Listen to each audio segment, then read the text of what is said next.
Joining me today are the school counselors from John F. Kennedy High School in Denver, Colorado. Thank you so much for being here. Thanks for having us. Thank you for having us. So why don't you introduce yourself so we know who we're speaking with? I'm Laura DeMolin. Emily Rivera. And I'm Amanda Hodson. So tell us a little bit about your school and your community to give some context for your school counseling program. Sure. John F. Kennedy High School is in southwest Denver. We have about 1,200 students. Our free and reduced lunch population has gone up quite a bit over the last few years. We're at about 78% currently. We're a Title I school. Demographically, we have about 60% Latino students. And over the last couple of years, we've really gotten our English language learner system in place and have more and more English language learners at our school as well. So we're also a Title I school, so those two combined give us a really highly needy population. Which I'm sure impacts the work you do as school counselors. Sure. Well, tell us about your department. Is it just you three, or are there others? And how do you go about dividing up this work that you do for kids? So we are a department of 4. One of our counselors, Joe, couldn't come to the conference this year, so we are divided by Alpha, and we take pride in our collaboration. We do pretty much everything together in terms of planning, and we even though we're divided by Alpha, we still work with all students in different unique ways.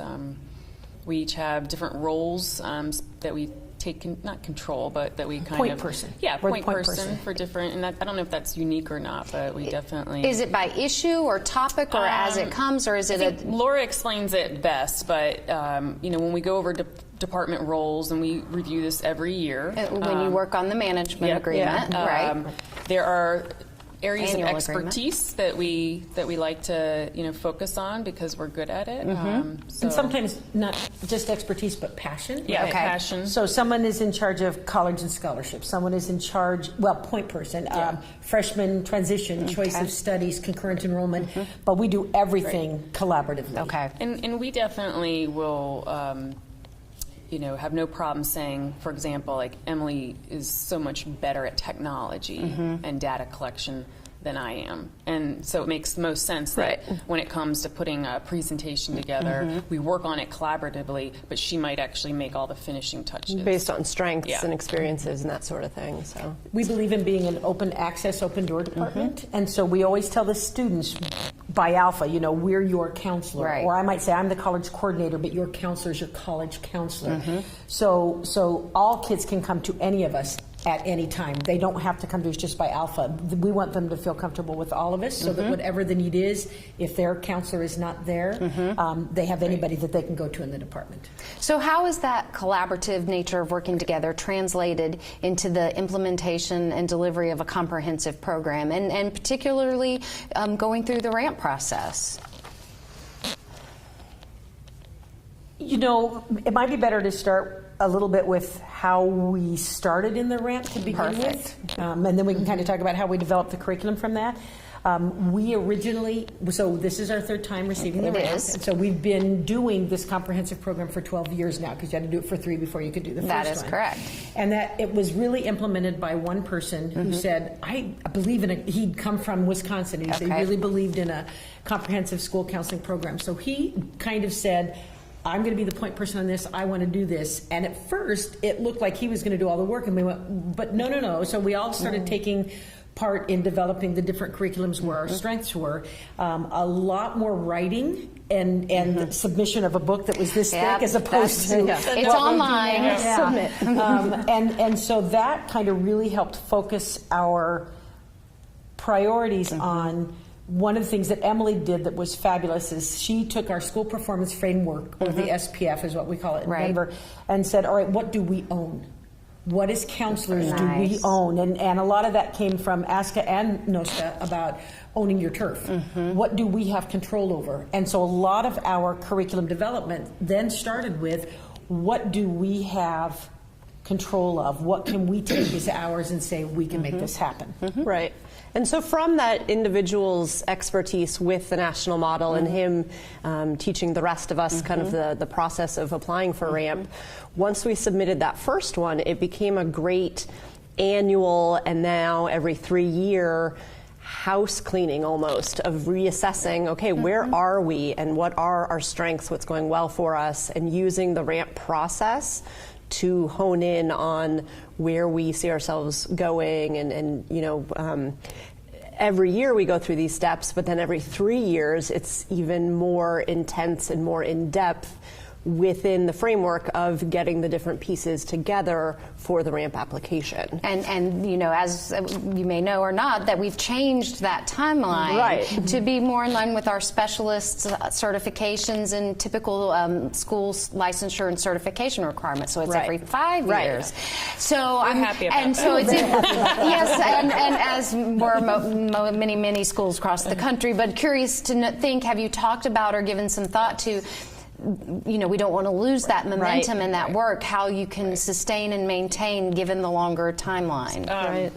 We talk about it a lot. I mean, I think any school that put all this together and actually, you know, got the award, no one wants to lose it. Right. But I think everybody will agree that it's a lot of work. It's work that we already do. Correct. Like, I would like to say it definitely keeps us accountable. So that would be one of the big reasons, you know, to keep, you know, reapplying and reapplying, because it's a great recognition, and I think we are known in our district. And in our state.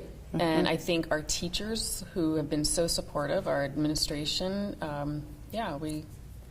we want to keep doing, even though we grumble a little bit, because a little. It's all right. You know, and one of us will be retiring, not me. Was I not supposed to say that? It's okay. This is my last year. But, you know, so that plays a part too. So obviously we will have a new department member, and just, you know, as I mentioned, everything is in collaboration. So everybody has to be on board and willing to know moving forward the amount of work.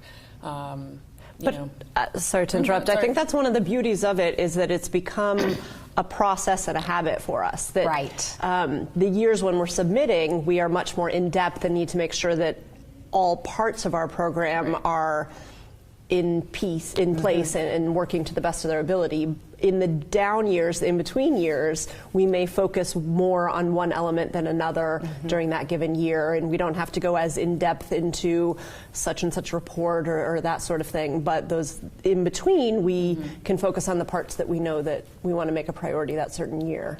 You know, and with things in flux with personnel or any given thing, education changes. Right. What our district chooses to ask of us in any given year may change, but the ramp doesn't. So those pieces are in place, and it's kind of a blueprint that any person who steps into our department comes into this system of, this is how we do things, and this is what we do every year to reflect, and not to say that it doesn't change, but we all do it within that framework of the national model. And I think that's one of our strengths as a department. Before the ramp ever came along, we were very reflective. And one of the things that we pride ourselves on is that we have a meeting once a week where we just kind of go over everything, just like everybody does. But we also pride ourselves on the fact that every day we try to get out of our offices, generally at lunch, and have a working lunch, where a lot of times it's a lot of fun and it's a lot of laughter. But more times than not, it's where are we? What are we doing? What worked about what we just did? What do we need to change? So I think one of the things the ramp has done, in addition to making us more accountable, is it's made us much more efficient with what we're doing. And even though it feels at the time that we're working harder, lots harder, in reality, we know we're just working smarter. Have all three of you been there for all three applications? Emily and I are the only ones who have been there for all three. Okay, and you came They to the last two, just received it when I got hired. And so she's been been involved in the last two times. So I'm wondering, given that, you know, this is a 12-year implementation process you've had for a comprehensive program now. So I'm wondering what you've noticed or seen or been surprised about as you've developed this comprehensive program that you've been able to sustain at a high exemplary level over time. So For me, personally, because I'm older than the two of you, you can tell just by looking at us, the hardest part for me when we first started was when the district started saying, in order for counselors to be able to maintain their validity here in the district, because we were told by an administrator, you're only to work on academic, you're not to do any personal social. And then they started saying things like, and you have to prove how what you do makes a difference. Right. And I went, oh, no, that's not what counseling is. It's not tangible. So for me, the most surprising thing was to see how tangible counseling is. Emily really had to bring me along slowly because I'm kind of a dinosaur. I don't do data. I don't do tech. I didn't. I should There you say go. I was what going to say, didn't. come on. And I'm much better than I was. But the things that I have learned to do because of it, and where we do take ownership and where we can make a difference, for me, that was personally the most surprising things was how tangible counseling really can be shown. That's so interesting. And again, I've been surprised as more and more people have become aware of school counseling and what we do, and even what the ramp is. First time around, it was like, you got what? Ramp, does ramp, that mean?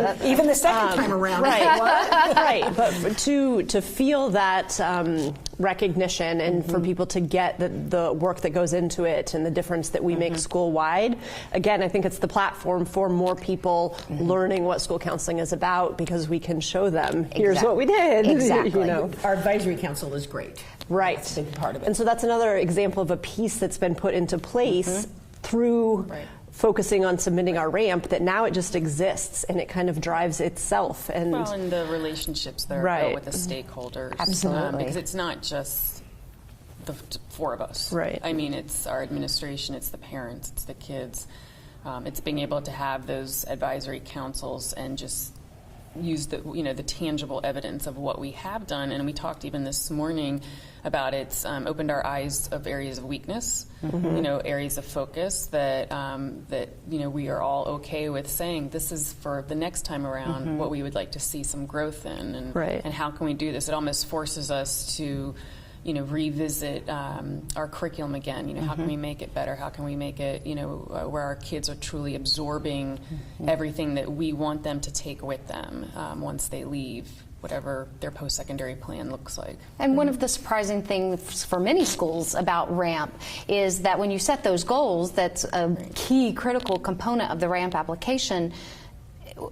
It's not necessarily the expectation that by the end of the application we're going to see that you've met all of those goals beautifully and exceeded them, because that's not how it's not realistic necessarily. But don't be afraid that if that it might not work. That an intervention might not work, or that you've set a goal and you fall short. And what you were saying, what does that mean? And then how do you deal with that? It's the reflection with the narratives that we love so much writing, but it gives us that reflection. I mean, obviously as school counselors we are brilliant at reflecting, but being able to see, looking at the numbers, looking at, how everything, ended up, we don't want to just drop it, we want to make it better. And the data has allowed us more access into it, and in this age of testing it's very hard to get classroom time, but teachers are understanding that we also have a curriculum to follow. We have standards and competencies that we have to fulfill, and we've really, I think over the years, one of the things we've really increased in is our ability to match what we're doing with what they're doing in class, so that they can see that it's an addition and not something that takes away from what they're doing. Yes, supplementing, not supplanting. Correct. Right. You mentioned at the beginning that you have a school with a population that has a lot of needs. So how do you assess and direct those students? How do you get to those needs as a school counseling program? How do you help those kids who have these incredible needs? We have many partners. We are, I think, very lucky to have so many different people in the building that we collaborate with regularly to make sure, like Emily mentioned, we have a growing ELL population. So we have, specific people in the building that we connect to, making sure that students' schedule reflects that student's needs. Same with, we're also an IB high school. We have multiple programs, which I think we discussed in our applications. That alone is a challenge as well, like balancing all the different programs and the different students that are a part of each program, but making sure that our common, our school vision, our department vision is still Right. the focus. And whether we're collaborating, we have a school-based clinic that has access to mental health counseling. So a lot of the social emotional needs, we are fielding that information from teachers and then working with our school nurse or social worker, the school-based clinic, to have some of those more serious social emotional issues addressed. We're collaborating with our intervention team on some of the academic stuff. We're collaborating with our college and career readiness coordinator on the academic and the college planning piece. So we are one team, but we are also coexisting with all these other teams and collaborating for a lot of that as well. And we have a special ed liaison on the advisory council. Our ELA supervisor is on the advisory council. We have classroom teachers and elective teachers on our advisory council, in addition to all the people outside. Right. So we really get, the people that have the boots on the ground. And I think the teachers know that we have open access for students and for teachers. Yes. And they feel, I think, comfortable coming to us when there's a need with a student. And a lot of times it's based on a curriculum that we've done, and then something has come up and they've been able to come with us. I also think we have the benefit of a strong counseling advocate in our school district, that our lead counselor for Denver Public Schools has been great at advocating on the district level, and also setting up some systems for transition day, for example, where we're working with the middle school counselors and the kids coming up. So we're able to identify a lot of those needs ahead of time. And then our spring, our May is thinking about next year already. Absolutely. So and we can cut off a lot of those needs even over the summer before they step foot in our building, which is And great. it has to be said, in addition to our district person, we have a very strong administrative team that supports us, that backs us getting into the classroom, that even when a teacher may complain, they go, this is important as well, and why. They understand the why of what we do, and I think it's really important that anybody that wants to try to get the ramp, you have to have your administration on board, because without that, there's so many things you couldn't do. Did you always have the administrative support from the onset of working on this? Yes, from the very beginning. Yeah. She's We here were with very us. lucky. Yeah, she came today, because, and as did our direct supervisor in our building. That's another thing that we have that's different from so many other counseling departments. The person that's in charge of counseling and student services is in the office with us. They're not on a different floor in a different place. And so he's an assistant principal that not only takes care of us and backs us, but also does student services, and he's with us. So he is on the front lines with us. Right. And sees the impact of the work you do And so- every and day. they both came to be with us for Oh, that. that's so incredibly special. What advice would each of you give a school or a school counselor thinking about starting RAMP or applying for RAMP? What is it you think they need to know? Run far away. No, I'm just kidding. It was funny because that when you told us kind of what we might be asked, I came up with a couple of different things. But I think the one thing that the counseling, first of all, if a person is alone, I can't imagine taking this on as an alone project if you're a school, as a counselor by yourself in a building. But if you're with a team, you have to have your team on board. You have to have your administration, you have to have your faculty, you have to have your counselors. One person can't really do this. It just doesn't work. And and when you see an application where that clearly is the case, it's not a comprehensive school counseling program serving all students. And I think you have to believe that it's not adding to your plate. And that's where I was when we first started. I went, how can we do one more thing? It's learning how to take what you're already doing and believing in it enough to know that you're just, as I said at the very beginning, you're working smarter, not harder. You're taking what's already there and making it work for you. And that would be my suggestion, is to look at it as a process and a tool, and it may not be a one-year process, that you need to start early and take a look at the different components using the rubrics and that sort of thing, and pick a place to get started on one item. And if you don't get it all done to submit maybe that first year, you build from there until you have all of the different pieces in place and you're ready to actually submit. Absolutely. So it can be very overwhelming, and you just break it down and look at it as a, like I said, a house cleaning thing. Yep. Okay, I'm not going to clean the whole house at once. I've got to start with, one step at a time. Right. I think it's totally, my advice is to not give up on it, because there were many days where we don't normally shut our office doors. Right. That's one thing that we just don't do. We just don't do that. But there were days where I'm like, I have to shut my door and try to focus on, the vision or. But in the end, it's totally worth it, if not for the recognition, just the opportunity to share more about our role as an educator, because there are still many people that don't, know what we do, or they don't support, they don't think it's important, in the school, and it's an opportunity to just, educate people on the importance of being a school counselor. And what we do, and I think even that alone is just beautifully evolving from, just in the last 10 years. Exactly. Right, and to see the national recognition that school counselors are getting and sort of this platform. And that's only going to continue to grow. Absolutely. And that's awesome to be a part of that, and then to also have this recognition that we're doing something and we're doing a great job at it. Right, and you really have to look at it as an opportunity to grow as a department, as a team, as a profession. And it can be fun. It's exhausting and it's overwhelming and it's daunting, and it's fun when you go, oh, look at this difference that we made, or look how close we came to making a difference, because we didn't always get the results that we wanted. Yeah. But did we come closer? And did we have an effect on the overall school? That's a really wonderful feeling, to say, look at what we've done for our school. One of DPS's they have 6 core values, and one is students first. And this has shown us that we are, as a team, able to truly put students first. And I think that's a beautiful note to end on. Thank you so much for being here today and sharing about your ramp journey. Thank you.